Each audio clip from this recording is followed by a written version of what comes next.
Hi friends, ಎಲ್ರಿಗೂ ಮಲ್ಲಿಗೆ ಮಾಡ್ ಚಾನಲ್‌ಗೆ ಸ್ವಾಗತ. ಇವತ್ತು ನಾನು ಮಾವಿನ ಹಣ್ಣಿನ ಚೀಸ್ ಕೇಕ್ ಹೇಗೆ ಮಾಡೋದು ಅಂತ ತೋರಿಸ್ಕೊಡ್ತಿದ್ದೇನೆ. ಇದನ್ನು ನೀವು ಬರ್ತ್‌ಡೇಗೆ ಅಥವಾ ಯಾರಿಗಾದ್ರೂ ಗಿಫ್ಟ್ ಕೊಡ್ಲಿಕ್ಕೆ ಮಾಡ್ಕೋಬಹುದು. ಈಗ ಹೇಗೆ ಮಾಡೋದು ಅಂತ ನೋಡೋಣ ಬನ್ನಿ. ಮೊದಲಿಗೆ ನಾನಿಲ್ಲಿ ಟ್ರೇಯನ್ನು ಸೆಟ್ ಮಾಡ್ತಾ ಇದ್ದೇನೆ. ಟ್ರೇಯಲ್ಲೇ ಮಾಡಬೇಕಂತಿಲ್ಲ, ನೀವು ಯಾವುದಾದ್ರೂ ಟಿಫಿನ್ ಬಾಕ್ಸಲ್ಲಿ ಕೂಡ ಮಾಡ್ಬೋದು. ಅದಕ್ಕೆ ಒಂದು ಕ್ಲೀನ್ ಪೇಪರ್ ಹಾಕ್ಕೊಂಡಿದ್ದೇನೆ. ಹಾಗೆ ಇಲ್ಲಿ ನಾನು ಬಿಸ್ಕೆಟನ್ನು ತಗೊಂಡಿದ್ದೇನೆ ನೋಡಿ. 2 ಪ್ಯಾಕೆಟ್ ಬಿಸ್ಕೆಟ್ ಡೈಜೆಸ್ಟೆಡ್ ಬಿಸ್ಕೆಟ್ ಸಿಗ್ತದೆ ನೋಡಿ, ಅದನ್ನ ಒಂದು ಮಿಕ್ಸಿ ಜಾರಿಗೆ ಹಾಕಿ ಇದನ್ನ ರುಬ್ಕೊಳ್ತಾ ಇದ್ದೇನೆ. ಅಂದ್ರೆ ಪುಡಿ ಮಾಡುದು, ರುಬ್ಬುದಲ್ಲ, ಪುಡಿ ಮಾಡ್ಕೊಳ್ಬೇಕು ಇದನ್ನ. ಪುಡಿ ಮಾಡ್ಕೊಂಡಾಗಿದೆ, ಇದನ್ನ ಒಂದು ಬೌಲ್ಗೆ ಹಾಕೊಳ್ಳಿ. ಹಾಕಿ ಎಲ್ಲವನ್ನ ಮಿಕ್ಸ್ ಮಾಡಿ, ಅಂದ್ರೆ ಎಲ್ಲ ಪುಡಿ ಆಗ್ಬೇಕು, ಚೆನ್ನಾಗಿ ಪುಡಿ ಆದ್ರೆ ಸೆಟ್ ಆಗ್ತದೆ.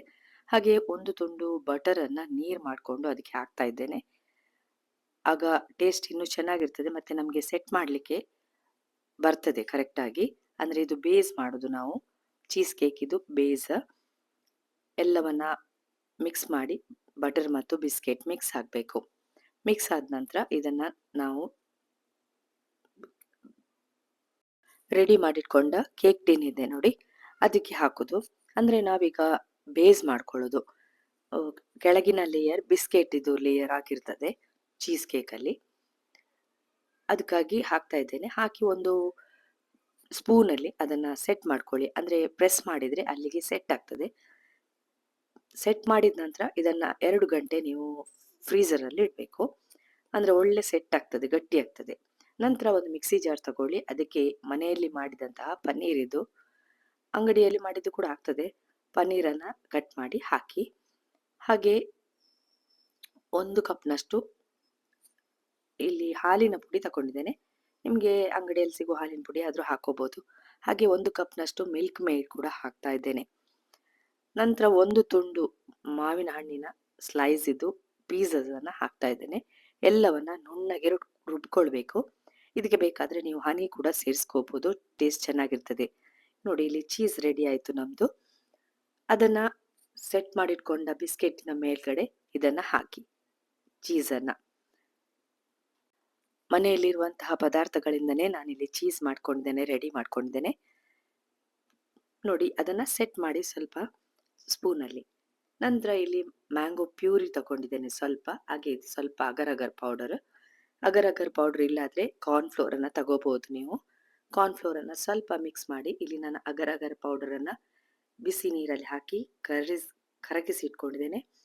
ಅದನ್ನ ಮಾವಿನ ಹಣ್ಣಿನ ಪ್ಯೂರಿ ಒಟ್ಟಿಗೆ ಮಿಕ್ಸ್ ಮಾಡಿದ್ರೆ ಅದು ಸೆಟ್ ಆ ಕೂಡ್ಲೆ ಆಗ್ತದೆ. ನೀವು ಕಾರ್ನ್‌ಫ್ಲೋರ್ ಅಲ್ಲಿ ಕೂಡ ಮಾಡ್ಕೋಬಹುದು. ಸ್ವಲ್ಪ ಕಾರ್ನ್‌ಫ್ಲೋರ್ ಅನ್ನ ಬಿಸಿ ಮಾಡಿ ಮಾವಿನ ಹಣ್ಣಿನ ಪ್ಯೂರಿ ಹಾಕಿದ್ರೆ ಆಯ್ತು. ಈಗ ಇದು ಕೂಡ ಫ್ರಿಡ್ಜ್ ಅಲ್ಲಿ ಇಟ್ಟು ಸೆಟ್ ಆಗಿದೆ. ಚೀಸ್ ಕೂಡ, ಚೀಸ್ ಹಾಕಿದ ನಂತರ ಅದನ್ನ ಒಂದು 4 ಗಂಟೆ ಆದ್ರೂ ನೀವು ಫ್ರೀಸರ್ ಅಲ್ಲಿ ಇಡಿ. ಸೆಟ್ ಆದ ನಂತರ ಈ ಮಾವಿನ ಹಣ್ಣಿನ ಪ್ಯೂರಿಯನ್ನ ಹಾಕಿ ಎಲ್ಲವನ್ನ ಸೆಟ್ ಮಾಡಿ ಇದನ್ನು ಪುನಃ ಒಂದು 2 ಗಂಟೆ ಫ್ರೀಸರ್ ಅಲ್ಲಿ ಇಡಬೇಕು. ಆಗ ಕರೆಕ್ಟ್ ಆಗಿ ಸೆಟ್ ಆಗ್ತದೆ. ಚೀಸ್ ಕೇಕ್ ಇದು 3rd ಲೇಯರ್ ಕೂಡ ಆಗಿದೆ, ಮ್ಯಾಂಗೋ ಪ್ಯೂರಿ ಎಲ್ಲ ಹಾಕಿ. ಇದನ್ನ ಒಂದು 4 ರಿಂದ 5 ಗಂಟೆ ಫ್ರೀಸರ್ ಅಲ್ಲಿ ಇಡಿ. ಈಗ ನೋಡಿ, ಇಟ್ಟು ತಗೊಂಬಂದಿದ್ದೇನೆ ನಾನು. ಈಗ ನೀವು ಕ್ಲಿಂಗ್ ರ್ಯಾಪ್ ಅನ್ನ ಮೇಲೆತ್ತಿದ್ರೆ ಆಟೋಮ್ಯಾಟಿಕ್ ಆಗಿ ನಿಮ್ಮ ಚೀಸ್ ಕೇಕ್ ಮೇಲ್ಗಡೆ ಬರ್ತದೆ. ಇದನ್ನು ನೀವು ಪ್ಲೇಟ್ ಅಲ್ಲಿ ಹಾಕಿ ಡೆಕೋರೇಷನ್, ಅಂದ್ರೆ ಮೇಲ್ಗಡೆ ಏನಾದ್ರೂ ಡಿಸೈನ್ಸ್ ಮಾಡಬಹುದು. ನಾನೀಗ ಪ್ಲೇಟ್ ಅಲ್ಲಿ ಹಾಕೊಂಡಿದ್ದೇನೆ ನೋಡಿ. ಮೇಲ್ಗಡೆ ಚಾಕ್ಲೇಟ್ ಬಾಲ್ಸ್ ಅನ್ನ ಇಟ್ಟು ಸ್ವಲ್ಪ ಮಾವಿನ ಹಣ್ಣಿನ ತುಂಡುಗಳಿಂದ ಅಲಂಕರಿಸ್ತಾ ಇದ್ದೇನೆ. ಮಾಡ್ಲಿಕ್ಕೆ ತುಂಬಾ ಸುಲಭ, ಇದನ್ನ ಮಾಡಿ. ಹಾಗೆ ಮನೆಯಲ್ಲಿರುವಂತಹ ವಸ್ತುಗಳಿಂದ ಇದನ್ನ ಮಾಡ್ಕೋಬಹುದು. ಇಲ್ಲಿ ನಾನು ಒಂದು ಬಾಲ್ಸ್ ಹಾಕ್ತಾ ಇದ್ದೇನೆ, ಅದನ್ನ ತಿನ್ಬಹುದು. ನಿಮ್ಗೆ ಕೇಕ್ ಶಾಪ್ ಅಲ್ಲಿ ಹೋದ್ರೆ ಈ ತರ ಬಾಲ್ಸ್ ಎಲ್ಲ ಸಿಗ್ತದೆ. ಅದನ್ನು ಕೂಡ ಬೇಕಾದ ತಗೊಳ್ಳಿ, ಇಲ್ಲಾದ್ರೆ ಖಾಲಿ ಮಾವಿನ ಹಣ್ಣಿನಿಂದ ಅಲಂಕರಿಸಿ ಸರ್ವ್ ಮಾಡಬಹುದು. ಎಷ್ಟು ಸುಲಭವಾಗಿದೆ ನೋಡಿ. ಮನೆಯಲ್ಲಿರುವಂತಹ ವಸ್ತುಗಳಿಂದನೇ ಚೀಸ್ ಕೇಕ್ ರೆಡಿ ಮಾಡಬಹುದು. ಹಾಗೆ ತಿನ್ಲಿಕ್ಕಂತೂ ಸೂಪರ್ ಆಗಿರ್ತದೆ.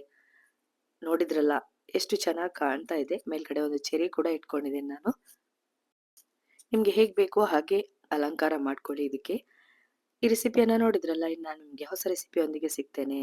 ಪುರ್ಸೊತ್ ಮಾಡಿ ನೋಡಿದಕ್ಕೆ ಥ್ಯಾಂಕ್ ಯು. ಸಬ್ಸ್ಕ್ರೈಬ್ ಮಾಡಿದವರು ಪ್ಲೀಸ್ ಸಬ್ಸ್ಕ್ರೈಬ್ ಮಾಡಿ.